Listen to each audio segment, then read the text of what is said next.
It's Friday, which means it's time to discuss sea monsters, tourism, and marketing. Not familiar with the Staten Island Ferry Disaster of 1963? That dark day when a ferry full of innocent people were sucked into the deep waters of the New York harbor on their way to Manhattan by a giant octopus?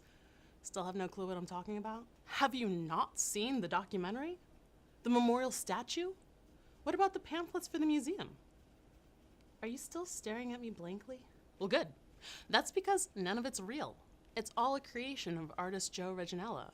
Well, I mean, there is a documentary, or a mockumentary, as well as a website, a Facebook page, pamphlets that have led confused tourists astray looking for the museum, and yes, there is even a memorial monument in Battery Park. Now, while this was a hoax created by an artist, it has become a bit of a tourist attraction, and marketers, especially in the travel space, can learn from that. So today, I asked Lani Kennedy, social media director for Matador Network and travel writer, to join me.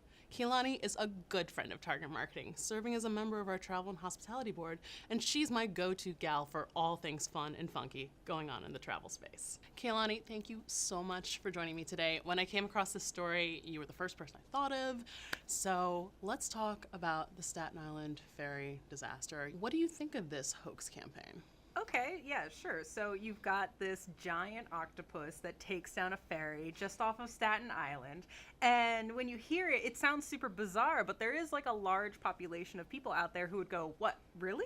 Mm-hmm. And they would think, they would question that. So I think it's a big opportunity for travel marketers, particularly because people are naturally very curious. Like, we love stories, we love what ifs, and even though it sounds pretty crazy, we still want to discover for ourselves if it's real or if it's fake. This hoax isn't the first time that a story has really become kind of like the cornerstone to a destination. And it's not an uncommon thing for people to go to the places of the stories that they love. Sure.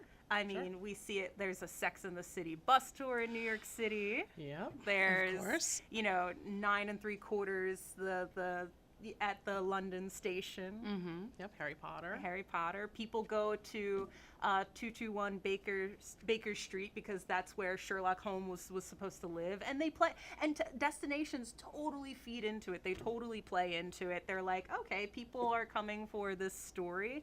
Well, then we're going to give them a story. How can a marketer sort of maybe reach out to an artist like that or take advantage of a situation and use it, especially when it's something that goes viral? Sure, I would say to just like nurture that level of creativity. Mm-hmm. Reach out to that artist. Say, hey, do you have other pieces or other pieces of this story, other pieces of this puzzle? Because it is kind of like that romantic story of there's a sea monster. It's like the Loch Ness of Staten Island. It's kind of like a haunted house experience. You go to this park, you go to this monument, you know for a fact that there's no looming sea monster, but that, like, what if? Right. What if? Exactly.